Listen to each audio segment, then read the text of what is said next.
Hi dear students, I am Bharat Sen, your social science teacher. Dear students, today in this class we will discuss about the new lesson in history part, rise of Jainism and Buddhism. Jainism and Buddhism ಜೈನ ಧರ್ಮ ಮತ್ತು ಬೌದ್ಧ ಧರ್ಮಗಳ ಉದಯ ಅಂತ ಕರಿತೀವಿ. Rise of Jainism and Buddhism. So dear students, India is a land of many cultures and religions. This diverse culture is various religions. Of these, the Jainism and Buddhism are the two important religions. They emerged during 6th century before Christ era in the mid region of river Ganga plains. Buddha and Mahavira preached peace, non-violence, tolerance, and human values, which are the essence of plural cultures. The reasons for the emergence of these religions were in contemporary social and political system. Dear students, ನಮ್ಮ ಭಾರತ ಹಲವಾರು ಸಂಸ್ಕೃತಿಗಳನ್ನು ಹಲವಾರು ಧರ್ಮಗಳನ್ನು ಹೊಂದಿರತಕ್ಕಂತಹ ದೇಶ. ಇಲ್ಲಿ ಹಲವಾರು ಧರ್ಮದಲ್ಲಿ ಆಗಿರ್ಬೋದು, ಕಲ್ಚರಲ್ ಆಗಿರ್ಬೋದು, ವೈವಿಧ್ಯತೆಯನ್ನು ನಾವು ಕಾಣ್ತೀವಿ. ಹಲವಾರು ಧರ್ಮಗಳನ್ನು ಕೂಡ ನಮ್ಮ ಭಾರತ ಏನು ಮಾಡ್ತಿದೆ, ಪೋಷಿಸಿಕೊಂಡು ಬಂದಿದೆ ಅಂತ ನಾವು ಹೇಳ್ಬೋದು. ಇವುಗಳಲ್ಲಿ ಮುಖ್ಯವಾಗಿ ಕ್ರಿಸ್ತಪೂರ್ವ 6ನೇ ಶತಮಾನದಲ್ಲಿ ಮಧ್ಯ ಗಂಗಾ ನದಿಯ ಬಯಲಿನಲ್ಲಿ ಏನು ಉದಯಿಸುತ್ತಲ್ಲ, ಜೈನ ಮತ್ತು ಬೌದ್ಧ ಧರ್ಮಗಳು ಅತ್ಯಂತ ಪ್ರಮುಖವಾಗಿರ್ತಕ್ಕಂಥ ಧರ್ಮಗಳು ಅಂತ ಹೇಳ್ಬೋದು. ಕ್ರಿಸ್ತಪೂರ್ವ 6ನೇ ಶತಮಾನದಲ್ಲಿ ಉದಯಿಸಿರ್ತಕ್ಕಂಥ ಈ ಧರ್ಮಗಳು ಇಡೀ ಭಾರತವನ್ನಲ್ಲದೆ ವಿಶ್ವದಾದ್ಯಂತ ತನ್ನದೇ ಆಗಿರ್ತಕ್ಕಂತಹ ಬೋಧನೆಗಳಿಂದ, ವಿಚಾರಗಳಿಂದ ಏನಾಗುತ್ತೆ, ಪ್ರಭಾವವನ್ನು ಬೀರುತ್ತೆ ಅಂತ ನಾವು ಹೇಳ್ಬೋದು. ಸೊ ಗೌತಮ ಬುದ್ಧ, ಮಹಾವೀರ ಇವರು ಬಹುಮುಖಿ ಸಂಸ್ಕೃತಿಯ ಚಿಂತನೆಗಳನ್ನು ಅಥವಾ ತಿರುಳುಗಳನ್ನು ಏನು ಮಾಡ್ತಾರೆ, ಬೋಧನೆ ಮಾಡ್ತಾರೆ. ಅಂದರೆ ಬೇರೆ ಬೇರೆ ಸಂಸ್ಕೃತಿಯಲ್ಲಿರ್ತಕ್ಕಂಥ ಉತ್ತಮ ಅಂಶಗಳನ್ನು ಇವರು ಬೋಧನೆ ಮಾಡ್ತಾರೆ ಅಂತ ಹೇಳ್ಬೋದು. ಅದರಲ್ಲಿ ಶಾಂತಿ ಆಗಿರ್ಬೋದು, ಪೀಸ್ ಆಗಿರ್ಬೋದು, ನಾನ್ ವೈಲೆನ್ಸ್, ಅಹಿಂಸೆ ಆಗಿರ್ಬೋದು, ಟಾಲರೆನ್ಸ್, ಸಹಿಷ್ಣುತೆ ಆಗಿರ್ಬೋದು, ಎಲ್ಲ ಒಂದು ಹ್ಯೂಮನ್ ವ್ಯಾಲ್ಯೂಸ್, ಮಾನವೀಯ ಮೌಲ್ಯಗಳನ್ನು ಏನು ಮಾಡ್ತಾರೆ, ಅವರು ಬೋಧನೆ ಮಾಡ್ತಾರೆ. ಇದರಿಂದ ಏನಾಗುತ್ತೆ, ಈ ಒಂದು ಜೈನಿಸಮ್ ಅಂತಕ್ಕಂಥದ್ದು ಹಾಗೆ ಬುದ್ಧಿಸಮ್ ಈ ಎರಡೂ ಧರ್ಮಗಳು ಅತ್ಯಂತ ಫೇಮಸ್ ಪ್ರಖ್ಯಾತಿಯನ್ನು ಹೊಂದುತ್ತವೆ ಅಂತ ಹೇಳ್ಬೋದು. ಹಾಗಾದರೆ ಇದಕ್ಕೆ ಕಾರಣಗಳೇನು, ಈ ಧರ್ಮಗಳ ಉದಯಕ್ಕೆ ಇದು ಆರ್ಜಿನ್ ಆಗೋದಕ್ಕೆ ಏನು ಕಾರಣ ಅನ್ನೋದ್ರ ಬಗ್ಗೆ ನಾವು ಈಗ ತಿಳಿತಾ ಹೋಗೋಣ. The reasons behind the rise of Jainism and Buddhism. By the time of 6 before Christ era, Indian society was divided on the basis of Varnas or Varna system. First one Brahmins, second one Kshatriyas, third one Vaishyas and Shudras. ನಾವು ಕ್ರಿಸ್ತಪೂರ್ವ 6ನೇ ಶತಮಾನದಲ್ಲಿ ಏನಾಗಿತ್ತು, ನಮ್ಮ Indian society ಏನಾಗಿತ್ತು, divide ಆಗಿತ್ತು. ಯಾವುದ್ರ base ಮೇಲೆ, ವರ್ಣ ಸಿಸ್ಟಮ್ ಬೇಸ್ ಮೇಲೆ. ವರ್ಣ ಸಿಸ್ಟಮಲ್ಲಿ ನಾವು ಮುಖ್ಯವಾಗಿ 4 ಶ್ರೇಣಿಗಳನ್ನು ನೋಡ್ತೀವಿ, ಸ್ಟೇಜ್ಗಳನ್ನು ನೋಡ್ತೀವಿ. ಬ್ರಾಹ್ಮಣ, ಇವರ ಮುಖ್ಯವಾದ ಕೆಲಸ ಏನಾಗಿತ್ತು, ಯಜ್ಞಗಳನ್ನು ಮಾಡ್ತಕ್ಕಂಥ. Kshatriyas, the ruling class protection of people. ಅಂದರೆ ಕ್ಷತ್ರಿಯ ಏನು ಮಾಡ್ತಿದ್ರು, ಒಂದು ರಾಜ್ಯವನ್ನು ಆಳ್ವಿಕೆ ಮಾಡ್ತಿದ್ರು, ಪ್ರಜೆಗಳನ್ನು ರಕ್ಷಣೆ ಮಾಡ್ತಿದ್ರು. Vaishyas, animal husbandry and business, ಪಶುಸಂಗೋಪನೆ, ಅದೇ ರೀತಿ ವ್ಯಾಪಾರವನ್ನು ವೈಶ್ಯರು ಮಾಡ್ತಿದ್ರು. ಶೂದ್ರರು, ಈ ಎಲ್ಲ ಒಂದು ಮೇಲಿನ ವರ್ಗಗಳ ಕೆಳಗೆ ಬರ್ತಕ್ಕಂಥ ಶೂದ್ರರು, the household labourers and skilled workers, ಇವರೆಲ್ಲರೂ ಏನು ಮಾಡ್ತಿದ್ರು, ಮನೆ ಕೆಲಸ ಆಗಿರ್ಬೋದು, ಕಾರ್ಮಿಕ ಕೆಲಸ ಆಗಿರ್ಬೋದು, ಹಲವಾರು ಕರಕುಶಲ ಕೆಲಸಗಳನ್ನು ಮಾಡ್ತಿದ್ರು. ಇದರಲ್ಲಿ ಈ ರೀತಿ ಏನಾಗಿತ್ತು, ಸೊಸೈಟಿ ಡಿವೈಡ್ ಆಗಿತ್ತು. ಶೂದ್ರರಿಗೆ, ಅದೇ ರೀತಿ ವೈಶ್ಯರಿಗೆ ಸ್ಥಾನಮಾನಗಳೇನಾಗಿದ್ವು, ಕಡಿಮೆ ಇದ್ದವು. ಅದೇ ರೀತಿ ಬ್ರಾಹ್ಮಣರಿಗೆ, ಕ್ಷತ್ರಿಯರಿಗೆ ಸ್ಥಾನಮಾನಗಳೇನಾಗಿದ್ವು, ಹೆಚ್ಚಿನದಾಗಿದ್ವು. All the status and facilities of the society were reserved for the upper varnas only. Women along with Shudras were considered as profane. ಇಲ್ಲಿ ಏನಾಗಿತ್ತು ಅಂದರೆ ಕೇವಲ ಅಪ್ಪರ್ ವರ್ಣಾಸ್ ಅಂದರೆ ಕ್ಷತ್ರಿಯ ಮತ್ತು ಬ್ರಾಹ್ಮಣ ವರ್ಗಗಳಿಗೆ ಏನಾಗಿದ್ವು, ಎಲ್ಲ ರೀತಿಯಾಗಿ ಸ್ಥಾನಮಾನಗಳಾಗಿರ್ಬೋದು, ಫೆಸಿಲಿಟೀಸ್ ಆಗಿದ್ವು, ಅವು ಅವರಿಗೆ ಸಿಗ್ತಾ ಇದ್ವು. ಆದರೆ ಮಹಿಳೆಯರಿಗಾಗಿರ್ಬೋದು, ಶೂದ್ರರಿಗೆ ಏನಾಗಿದ್ರು, ಅವ್ರನ್ನ ಪ್ರೊಫೇನ್ ಅಂದರೆ ಅಪವಿತ್ರರು ಅಂತ, ಅವ್ರನ್ನ ಒಂದು ರೀತಿ ಅಪವಿತ್ರರು ಅಂತಕ್ಕಂತಹ ಒಂದು ಭಾವನೆಯಿಂದ ಕಾಣಲಾಗ್ತಿತ್ತು. ಅವರು ಅನರ್ಹರು, ಸ್ಥಾನಮಾನಕ್ಕೆ ಅನರ್ಹರು ಅಂತಕ್ಕಂಥ ಭಾವನೆ ಅವರಲ್ಲಿ ಇತ್ತು. ದಿಸ್ ವರ್ಣ based society had created tensions and complaints among the communities.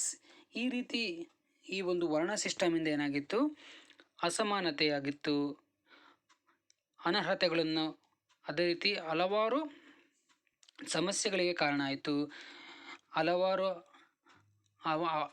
ಒಂದು ಅಂದರೆ ಒಂದು ರೀತಿಯಾಗಿ ಅಪವಿತ್ರ ಆಚರಣೆಗಳಿಗೆ ಏನಾಗಿತ್ತು, ಕಾರಣ ಆಗಿತ್ತು ಅಂತ ಹೇಳ್ಬೋದು. ಇದರಿಂದ ಆಯಾ ವರ್ಗಗಳಲ್ಲಿ ಈ ಒಂದು ವರ್ಣ ಸಿಸ್ಟಮ್ ಬಗ್ಗೆ ಒಂದು ರೀತಿಯಾಗಿ ಅಸಹಾಯಕತೆ ಆಗಿರ್ಬೋದು, ಒಂದು ರೀತಿ ಅಸಹನೆ ಉಂಟಾಯಿತು ಅಂತ ನಾವು ಹೇಳ್ಬೋದು. During this period the teachings of Gautama Buddha and Mahavira appeared as new hopes of them. ಈ ರೀತಿ ವರ್ಣ ಸಿಸ್ಟಮಿಂದ ನೊಂದಿರ್ತಕ್ಕಂತಹ ಜನರೇನಾಗಿದ್ದರು, ಈ ಬುದ್ಧನ ಬೋಧನೆಗಳಿಂದ, ಬುದ್ಧ ಅದೇ ರೀತಿ ಮಹಾವೀರನ ಬೋಧನೆಗಳಿಂದ ಅವನು ಎಲ್ಲರಿಗೂ ಕೂಡ ಸಮಾನತೆಯ ಬೋಧನೆಯನ್ನು ಮಾಡ್ತಾನೆ. ಮಹಾವೀರ ಆಗಿರ್ಬೋದು, ಬುದ್ಧ, ಈ ಬೋಧನೆಗಳಿಂದ ಏನಾಗ್ತಾರೆ, ಅವರು ಆಕರ್ಷಿತರಾಗ್ತಾರೆ, ಅವರಲ್ಲಿ ಹೊಸ ನಂಬಿಕೆ ಅಂತಕ್ಕಂಥದ್ದು ಹುಟ್ಟುತ್ತೆ. Appeared as new hopes for them, ಹೊಸ ನಂಬಿಕೆಗಳು, ಅವರದ್ದು ಆತ್ಮವಿಶ್ವಾಸ ಉಂಟಾಗುತ್ತೆ ಅಂತ ನಾವು ಹೇಳ್ಬೋದು. By that time the east of present Uttar Pradesh region, north and south of present Bihar were witnessing emergence of new economic structures based on new agriculture.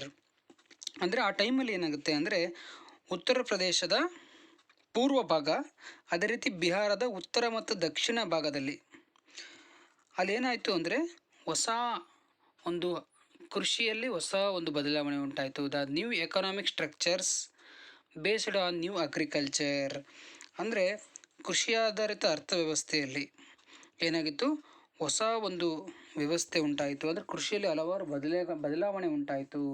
ಹೊಸ ಮಾದರಿಯಲ್ಲಿ ಕೃಷಿ ಮಾಡ್ತಕ್ಕಂಥ ವ್ಯವಸ್ಥೆ ಏನಾಯಿತು, ಉಂಟಾಯಿತು. By 5 before Christ era, iron implements came into use. With the iron blades in them, ploughs become more effective and were driven by oxen. ಇಲ್ಲೇನಾಯಿತು ಅಂದರೆ ಕಬ್ಬಿಣದ ಒಂದು ಬಳಕೆ ಏನಾಯಿತು, ಅಲ್ಲಿ ಆರಂಭ ಆಯಿತು. ಕಬ್ಬಿಣದ ಉಪಕರಣಗಳಿಂದ ವ್ಯವಸಾಯ ಮಾಡ್ತಕ್ಕಂಥ ಒಂದು ಪದ್ಧತಿ ಏನಾಯಿತು, ಬೆಳಕಿಗೆ ಬಂತು, ಜನರು ಕಂಡಿಡ್ಕೊಂಡ್ರು. ಈ ಕಬ್ಬಿಣದ ಒಂದು ಗುಳಗಳು ಅಂತ ಕರಿತೀವಿ, ಅಂದರೆ ನೇಗಿಲುಗಳನ್ನು ಏನು ಮಾಡಿದ್ರು, ಬಳಕೆ ಮಾಡ್ತಾ ಆ ನೇಗಿಲುಗಳಿಗೆ ಎತ್ತುಗಳ ಅವಶ್ಯಕತೆ, ಆಕ್ಸಿಜನ್ ಅಂದರೆ ಎತ್ತುಗಳ ಅವಶ್ಯಕತೆ ಉಂಟಾಯಿತು. ಎತ್ತುಗಳ ಸಹಾಯದಿಂದ ಏನು ಮಾಡೋಕ್ಕೆ ಸ್ಟಾರ್ಟ್ ಮಾಡಿದ್ರು, ಅವರು ಕೃಷಿಯನ್ನು ಮಾಡ್ತಾ ಹೆಚ್ಚಿನದಾಗಿ ಆಹಾರಗಳನ್ನು ಉತ್ಪಾದನೆ ಮಾಡೋದಕ್ಕೆ ಆರಂಭ ಮಾಡಿದರು. The oxen were sacrificed during religious rituals which brought down their number. ಆದರೆ ಇಲ್ಲಿ ಎತ್ತುಗಳನ್ನು ಏನು ಮಾಡ್ತಿದ್ರು, ಧರ್ಮದ ಹೆಸರಿನಲ್ಲಿ, ಧಾರ್ಮಿಕ ಆಚರಣೆಗಳ ಹೆಸರಿನಲ್ಲಿ ಏನು ಮಾಡ್ತಿದ್ರು, ಬಲಿ ತಗೊಂತ ಇದ್ರು. ಇದರಿಂದ ಏನಾಯಿತು, ಬ್ರಾಟ್ ಡೌನ್ ದೇರ್ ನಂಬರ್, ಅಲ್ಲಿ ಎತ್ತುಗಳ ಸಂಖ್ಯೆ ಏನಾಯಿತು, ಕಡಿಮೆ ಆಗ್ತಾ ಬಂತು. ಯಾಕಂದರೆ ಇರ್ತಕ್ಕಂಥ ಎತ್ತುಗಳನ್ನು ಏನು ಮಾಡ್ತಿದ್ರು, ಅವರು ಬಲಿ ಕೊಡ್ತಾಯಿದ್ರು. ಧರ್ಮದ ಹೆಸರಿನಲ್ಲಿ, ಧರ್ಮದ ಆಚರಣೆಗಳ ಹೆಸರಿನಲ್ಲಿ ಏನು ಮಾಡ್ತಿದ್ರು, ಬಲಿ ಕೊಡ್ತಾಯಿದ್ರು. ಇದರಿಂದ ಏನಾಯಿತು, ಎತ್ತುಗಳ ಸಂಖ್ಯೆ ಕಡಿಮೆ ಆಯಿತು. In this background Since both Jainism and Buddhism rejected animal sacrifice and advocated non-violence, a new hope became visible to people. ಆದರೆ ಈ ಬೌದ್ಧ ಮತ್ತು ಜೈನ ಧರ್ಮಗಳೇನಾಗಿದ್ವು, ಈ ಹಿಂಸೆಯನ್ನು, ಪ್ರಾಣಿ ಬಲಿಯನ್ನು ಏನು ಮಾಡಿದ್ವು, ವಿರೋಧಿಸಿದ್ವು. ಇದು ಏನಾಯಿತು, ಜನರಲ್ಲಿ ಈ ಒಂದು ಧರ್ಮದ ಬಗ್ಗೆ ಏನಾಯಿತು, ನಂಬಿಕೆ ಹುಟ್ಟೋದಕ್ಕೆ ಆರಂಭ ಆಯಿತು. ಯಾಕಂದರೆ ಧರ್ಮದ ಹೆಸರಲ್ಲಿ ಎತ್ತುಗಳನ್ನು ಬಲಿ ಕೊಡ್ತಿದ್ದರಿಂದ ಕೃಷಿಕರಿಗೆ ಏನಾಗ್ತಿತ್ತು, ಎತ್ತುಗಳ ಸಂಖ್ಯೆ ಕಡಿಮೆ ಆಗ್ತಿತ್ತು. ಎತ್ತುಗಳು ಏನಕ್ಕೆ ಬೇಕಾಗಿತ್ತು ಅವರಿಗೆ, ನೇಗಿಲುಗಳಿಗೆ ಎತ್ತನ್ನು ಬಳಕೆ ಮಾಡಿಬಿಟ್ಟು ಕೃಷಿಯನ್ನು ಮಾಡೋದಕ್ಕೆ ಎತ್ತುಗಳು ಅವಶ್ಯಕವಾಗಿದ್ವು. ಹಾಗಾಗಿ ಈ ಪ್ರಾಣಿ ಬಲಿಯನ್ನು ಬೌದ್ಧ ಮತ್ತು ಜೈನ ಧರ್ಮಗಳು ವಿರೋಧಿಸಿದ್ರಿಂದ ಈ ಒಂದು ಧರ್ಮದ ಬಗ್ಗೆ ಜನರ ನಂಬಿಕೆ ಏನಾಯಿತು, ಹೆಚ್ಚಾಗ್ತಾ ಹೋಯಿತು, ಜನರ ಆಕರ್ಷಣೆ ಹೆಚ್ಚಾಗ್ತಾ ಹೋಯಿತು ಅಂತ ನಾವು ಹೇಳ್ಬೋದು. And also another matter is during this period cities grew. ಇಲ್ಲಿ ಹೊಸ ಹೊಸ ನಗರಗಳು ಏನಾಗ್ತವೆ, ನಿರ್ಮಾಣಗೊಳ್ತವೆ. ಈ ಸಂದರ್ಭದಲ್ಲಿ ಕೌಸಂಬಿ, Kushinagar, Varanasi, Vaishali, Rajgriha, ಚಿರಾಂಡ cities in Bihar came into prominence.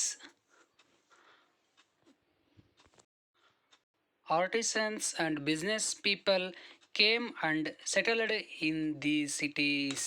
ಈ ಕೌಸಂಬಿ ಆಗಿರ್ಬೋದು, ಕುಶಿನಗರ, ವಾರಣಾಸಿ, ವೈಶಾಲಿ, ರಾಜಗೃಹ, ಚಿರಾಂಡ ಈ ಪ್ರದೇಶಗಳು ಬಿಹಾರದಲ್ಲಿ ಏನಾಗ್ತವೆ, ನಿರ್ಮಾಣಗೊಳ್ತವೆ. ಇಲ್ಲಿ ಏನಾಗುತ್ತೆ, ಹಲವಾರು ಕುಶಲಕರ್ಮಿಗಳಾಗಿರ್ಬೋದು, ವ್ಯಾಪಾರಿಗಳೇನು ಮಾಡ್ತಾರೆ, ಅಲ್ಲಿ ಬಂದು ನೆಲೆಸ್ತಾರೆ. ಕಸುಬುದಾರರಾಗಿರ್ಬೋದು, ಇವರೆಲ್ಲ ಏನು ಮಾಡ್ತಾರೆ, ಅಲ್ಲಿ ಬಂದು ನೆಲೆಸ್ತಾರೆ. ಇದರಿಂದ ಏನಾಗುತ್ತೆ, ಆ ನಗರಗಳು ಉತ್ತಮವಾಗಿರ್ತಕ್ಕಂಥ ವ್ಯಾಪಾರ ಮಾಡ್ತಕ್ಕಂಥ ಪ್ರದೇಶಗಳಾಗಿ ಬೆಳಿತವೆ. The business class supported the Jainism and Buddhism which rejected ವರ್ಣ ಸಿಸ್ಟಮ್. ಈ ಒಂದು ವ್ಯಾಪಾರಿಗಳೇನು ಮಾಡ್ತಾರೆ, ವ್ಯಾಪಾರಿ ಸಮುದಾಯ ಏನು ಮಾಡ್ತಾರೆ, ಬೌದ್ಧ ಧರ್ಮ ಮತ್ತು ಜೈನ ಧರ್ಮವನ್ನು ಏನು ಮಾಡ್ತಾರೆ, ವಿರೋಧಿಸ್ತಾರೆ. ಯಾಕಂದರೆ ಅದರಿಗೆ ಅವ್ರಿಗೆ ಏನಾಗಿತ್ತು, ವ್ಯಾಪಾರಿಗಳಿಗೆ ಹಿಂದಿನ ವರ್ಣ ಸಿಸ್ಟಮಲ್ಲಿ ವ್ಯಾಪಾರಿಗಳಿಗೆ ಸ್ಥಾನಮಾನಗಳಿರಲಿಲ್ಲ. ಕೇವಲ ಕ್ಷತ್ರಿಯರಿಗೆ, ಬ್ರಾಹ್ಮಣರಿಗೆ ಮಾತ್ರ ಹೆಚ್ಚಿನ ಸ್ಥಾನಮಾನಗಳಿದ್ವು. ಹಾಗಾಗಿ ಈ ವ್ಯಾಪಾರಿ ಸಮುದಾಯ ಏನು ಮಾಡ್ತಾರೆ, ಈ ಒಂದು ಬೌದ್ಧ ಧರ್ಮದ ಒಂದು ಬೋಧನೆಗಳಿಂದ ಏನು ಮಾಡ್ತಾರೆ, ಅವರು ಆಕರ್ಷಿತಗೊಂಡ್ಬಿಟ್ಟು ಈ ವರ್ಣ ವ್ಯವಸ್ಥೆಯನ್ನು ಏನು ಮಾಡ್ತಾರೆ, ವಿರೋಧಿಸ್ತಾರೆ. ಈ ರೀತಿ ಏನಾಗುತ್ತೆ, ಹೋಗ್ತಾ ಹೋಗ್ತಾ ಈ ಬೌದ್ಧ ಧರ್ಮ ಮತ್ತು ಜೈನ ಧರ್ಮ ಹೆಚ್ಚಿನದಾಗಿ ಏನಾಗುತ್ತೆ, ಏಳಿಗೆಗೆ ಬರುತ್ತೆ ಅಂತ ನಾವು ಹೇಳ್ಬೋದು. And also the Janapadas and Mahajanapadas in the river Ganga plains were getting transformed into kingships. ಇಲ್ಲಿ ಏನಾಗುತ್ತೆ, ಜನಪದಾಸ್ ಹಾಗೂ ಮಹಾಜನಪದಾಸ್ ಅಂತಕ್ಕಂಥ ಪಂಗಡಗಳಾಗಿ ಸಣ್ಣ ಸಣ್ಣ ಪಂಗಡಗಳಿವು. ಜನಪದಾಸ್ ಹಾಗೆ ಮಹಾಜನಪದಾಸ್ ಇವು ಏನಾಗ್ತವೆ, ಒಂದು ಸಣ್ಣ ಸಣ್ಣ ರಾಜ್ಯಗಳಾಗಿ, ಅಂದರೆ ಒಂದು ಸಾಮ್ರಾಜ್ಯಗಳಾಗಿ, ಸಣ್ಣ ಸಣ್ಣ ಸಾಮ್ರಾಜ್ಯಗಳಾಗಿ, ಕಿಂಗ್ಶಿಪ್ಸ್ಗಳಾಗಿ, ರಾಜ್ಯಗಳಾಗಿ ಏನಾಗ್ತವೆ, ಬದಲಾವಣೆ ಹೊಂದುತ್ತವೆ. The new kings from these Janapada communities were looking for a way out to break the hegemony of the Vedic religion. ಇವ್ರು ಏನು ಮಾಡ್ತಾರೆ, ಹೊಸ ಹೊಸ ರಾಜ್ಯಗಳೇನಾಗ್ತವೆ ಉದಯ ಆದ್ದರಿಂದ ಈ ಹೊಸ ರಾಜರು ಏನು ಮಾಡ್ತಾರೆ, ಇಲ್ಲಿ ವೈದಿಕ ಸಂಪ್ರದಾಯಗಳನ್ನಾಗಿರ್ಬೋದು, ವರ್ಣ ಸಿಸ್ಟಮ್ಗಳಾಗಿರ್ಬೋದು, ಇವನ್ನ ಏನು ಮಾಡ್ತಾರೆ, ಅವರು ತೆಗೆದುಹಾಕೋದಕ್ಕೆ ಪ್ರಯತ್ನ ಮಾಡ್ತಾರೆ. ಅವ್ರು ಏನು ಮಾಡ್ತಾರೆ, ಹೊಸ ಧರ್ಮವಾಗಿರ್ತಕ್ಕಂತಹ ಜೈನ ಮತ್ತು ಬೌದ್ಧ ಧರ್ಮದ ಬೋಧನೆಗಳನ್ನು ಏನು ಮಾಡ್ತಾರೆ, ಅವರು ಅನುಸರಣೆ ಮಾಡೋದಕ್ಕೆ ಆರಂಭ ಮಾಡ್ತಾರೆ. ಯಾಕಂದರೆ ಈ ವರ್ಣ ವ್ಯವಸ್ಥೆಯಿಂದ ಅಸಮಾನತೆ ಏನಾಗಿರುತ್ತೆ, ಸೊಸೈಟಿಯಲ್ಲಿ ಹೆಚ್ಚಾಗಿರುತ್ತೆ. They accepted philosophy of Buddha and Mahavira who preached the futility of war and supported non violence. ಇವ್ರು ಏನು ಮಾಡ್ತಾರೆ, ಬೌದ್ಧ ಧರ್ಮದ ಮಾರ್ಗಗಳನ್ನು ಏನು ಮಾಡ್ತಾರೆ, ಅಕ್ಸೆಪ್ಟ್ ಮಾಡ್ಕೊತಾರೆ. ಅದೇ ರೀತಿ ಯುದ್ಧದಿಂದ ಉಂಟಾಗ್ತಕ್ಕಂಥ ಹಿಂಸೆಯನ್ನಾಗಿರ್ಬೋದು, ನಿರರ್ಥಕತೆಯನ್ನಾಗಿರ್ಬೋದು, ಅದನ್ನು ಏನು ಮಾಡ್ತಾರೆ, ಬೋಧನೆ ಮಾಡಿರ್ತಕ್ಕಂಥ ಬೌದ್ಧ ಮತ್ತು ಮಹಾವೀರನ ತತ್ವಗಳನ್ನು ಏನು ಮಾಡ್ತಾರೆ, ಇವರು ಅಕ್ಸೆಪ್ಟ್ ಮಾಡ್ಕೊತಾರೆ. ಅಂದರೆ ಶಾಂತಿಯನ್ನು ಬೋಧನೆ ಮಾಡ್ತಾರೆ ಯಾರು, ಮಹಾವೀರ ಮತ್ತು ಬುದ್ಧ. ಇದರಿಂದ ಏನಾಗುತ್ತೆ, ಅವರಿಗೆ ರಾಜಗಳಿಗೂ ಕೂಡ, ಹೊಸ ರಾಜರುಗಳಿಗೂ ಕೂಡ ಈ ಧರ್ಮದ ಬಗ್ಗೆ ಆಸಕ್ತಿ ಉಂಟಾಗಿ ಈ ಧರ್ಮವನ್ನು ಅವರು ಏನು ಮಾಡ್ತಾರೆ, ಅಕ್ಸೆಪ್ಟ್ ಮಾಡ್ಕೊತ ಹೋಗ್ತಾರೆ. ಈ ರೀತಿ ಜೈನ ಮತ್ತು ಬೌದ್ಧ ಧರ್ಮ ಏನಾಗುತ್ತೆ, ಉದಯಗೊಳ್ಳುತ್ತೆ ಅಂತ ನಾವು ಹೇಳ್ಬೋದು. ನೆಕ್ಸ್ಟ್ ಜೈನಿಸಮ್, ಜೈನ ಧರ್ಮ. Traditionally the Jains believed in the existence of 24 Tirthankaras. ಇದು ಜೈನ ಧರ್ಮದಲ್ಲಿ 24 ತೀರ್ಥಂಕರರಿದ್ದಾರೆ ಅಂತಕ್ಕಂತಹ ನಂಬಿಕೆ ಇದೆ. 24 ತೀರ್ಥಂಕರರು ಜೈನ ಧರ್ಮದಲ್ಲಿ ಇದ್ದಾರೆ ಅಂತಕ್ಕಂಥ ನಂಬಿಕೆ ಸಾಂಪ್ರದಾಯಿಕವಾಗಿ ಟ್ರೆಡಿಷನಲಿ ಈ ನಂಬಿಕೆಯನ್ನು ಹೊಂದಿದ್ದಾರೆ. Rishabha was the first Tirthankara, whereas Parshvanatha was the 23 Tirthankara. ಇಲ್ಲಿ ವೃಷಭ ಅಥವಾ ರಿಷಭ ಅಂತಕ್ಕಂತಹ ವ್ಯಕ್ತಿ ಮೊದಲ ತೀರ್ಥಂಕರ. ಅದೇ ರೀತಿ ಪಾರ್ಶ್ವನಾಥ ಅಂತಕ್ಕಂಥನು 23ನೇ ತೀರ್ಥಂಕರ ಅಂತ ಏನು ಮಾಡಿದ್ದಾರೆ, ನಂಬಿಕೆಯನ್ನು ಹೊಂದಿದ್ದಾರೆ. ಅಂದರೆ ಜೈನರಲ್ಲಿ ಮೊದಲ ತೀರ್ಥಂಕರ ರಿಷಭ, 24ನೇ ತೀರ್ಥಂಕರ 23ನೇ ತೀರ್ಥಂಕರ ಯಾರು ಅಂದರೆ Parshvanath. So Parshvanath was born as the son of King Ashwasena in the 8th century before Christ era. Parshvanatha ಅಂತಕ್ಕಂಥನು 23ನೇ ತೀರ್ಥಂಕರನಾದ ಪಾರ್ಶ್ವನಾಥ ಕ್ರಿಸ್ತಪೂರ್ವ 8ನೇ ಶತಮಾನದಲ್ಲಿ ಅಶ್ವಸೇನ ಅಂತಕ್ಕಂಥ ರಾಜನ ಮಗನಾಗಿ ಜನಿಸ್ತಾನೆ. It is believed that he renounced all luxury and intelligence and attained immortality. ಅಂದರೆ ಇವನು ಎಲ್ಲ ರೀತಿಯಾಗಿ ಸುಖಭೋಗವನ್ನು ತ್ಯಜಿಸ್ತಾನೆ. ಇವನು ಅತ್ಯಂತ ವೈರಾಗ್ಯವನ್ನು ತಾಳ್ತಾನೆ ಅಂತ ಹೇಳ್ಬೋದು. ಅಂದರೆ ಸುಖಭೋಗವನ್ನು ತ್ಯಜಿಸಿಬಿಟ್ಟು ಅವನೇನು ಮಾಡ್ತಾನೆ, ಸನ್ಯಾಸತ್ವವನ್ನು ಏನು ಮಾಡ್ತಾನೆ, ತೆಗೆದುಕೊತಾನೆ, ಸ್ವೀಕಾರವನ್ನು ಮಾಡ್ತಾನೆ, ಅಥವಾ ಅಮರನಾಗ್ತಾನೆ ಅಂತ ಹೇಳ್ಬೋದು. ಅಮರನಾದನೆಂಬ ನಂಬಿಕೆ ಇದೆ. ಅಂದರೆ ಇವನು ಒಬ್ಬ ಜ್ಞಾನಿ ಆಗ್ತಾನೆ ಅಂತ ಹೇಳ್ಬೋದು. ಈ renounced society and became a hermit. Hermit ಅಂದರೆ ಸನ್ಯಾಸಿ ಆಗ್ತಾನೆ. ಇವನು ಎಲ್ಲವನ್ನು ಸಮಾಜವನ್ನು ತ್ಯಜಿಸ್ಬಿಟ್ಟು ಇವನು ಎಲ್ಲವನ್ನು ಲೌಕಿಕ ಆಸೆಗಳನ್ನು ಏನು ಮಾಡ್ತಾನೆ, ತ್ಯಜಿಸಿಬಿಟ್ಟು ಸರ್ವಾಂಗ ಅಥವಾ ಸರ್ವಸಂಗ ಪರಿತ್ಯಾಗಿಯಾಗಿ ಇವನು ಏನು ಮಾಡ್ತಾನೆ, ಸನ್ಯಾಸಿ ಆಗ್ತಾನೆ ಅಂತ ಹೇಳ್ಬೋದು. He preached 4 principle for a peaceful life. ಅಂದರೆ ಶಾಂತಿಯುತ ಸುಖಮಯ ಜೀವನಕ್ಕಾಗಿ ಇವನು 4 ತತ್ವಗಳನ್ನು ಏನು ಮಾಡ್ತಾನೆ, ಬೋಧನೆ ಮಾಡ್ತಾನೆ. ಯಾರು? Parshvanath. So he was one of the famous ತೀರ್ಥಂಕರ ಆಫ್ ಜೈನಿಸಮ್. ಪಾರ್ಶ್ವನಾಥ ಕೂಡ ಜೈನ ಧರ್ಮದ ತೀರ್ಥಂಕರಲ್ಲಿ ಬರ್ತಕ್ಕಂಥ ಒಬ್ಬ ಪ್ರಮುಖ ವ್ಯಕ್ತಿ ಅಂತ ನಾವು ಹೇಳ್ಬೋದು. ಈ preached 4 principle for a peaceful life. ಶಾಂತಿಯುತ ಜೀವನ ನಡೆಸ್ಬೇಕಂದ್ರೆ 4 ಇವನು ತತ್ವಗಳನ್ನು ಬೋಧನೆ ಮಾಡ್ತಾನೆ. There are preachings of Jainism. The 4 principles preached by Parshvanatha were: first one, non-violence, ahimsa, non-violence. Second, truth, satya. Third one, asteya, not to steal, ಅಂದರೆ ಕಳ್ತನವನ್ನು ಮಾಡದೇ ಇರತಕ್ಕಂಥದ್ದು. ಫೋರ್ತ್ ಒನ್, ಅಪರಿಗ್ರಹ, ಅಂದರೆ ಆಸ್ತಿಯನ್ನು ಹೊಂದದೇ ಇರತಕ್ಕಂಥದ್ದು.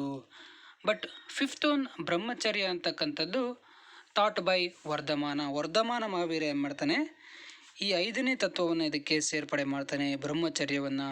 ಆದರೆ ಪಾರ್ಶ್ವನಾಥ ಮಾತ್ರ 4 ತತ್ವಗಳನ್ನು ಮಾತ್ರ ಬೋಧನೆ ಮಾಡ್ತಾನೆ.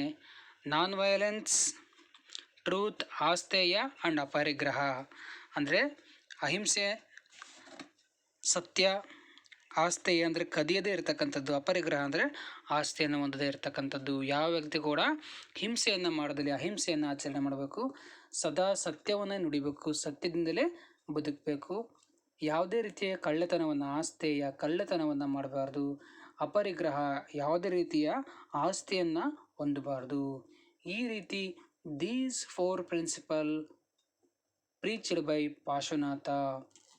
And another fifth brahmacharya was taught by Vardhamana. Vardhamana ಏನು ಮಾಡ್ತಾನೆ, ಈ ಬ್ರಹ್ಮಚರ್ಯವನ್ನು ಏನು ಮಾಡ್ತಾನೆ, ಈ ಬ್ರಹ್ಮಚರ್ಯ ಅಂತಕ್ಕಂಥ ಒಂದು ತತ್ವವನ್ನು ಇದಕ್ಕೆ ಸೇರ್ಪಡೆಯನ್ನು ಮಾಡ್ತಾನೆ.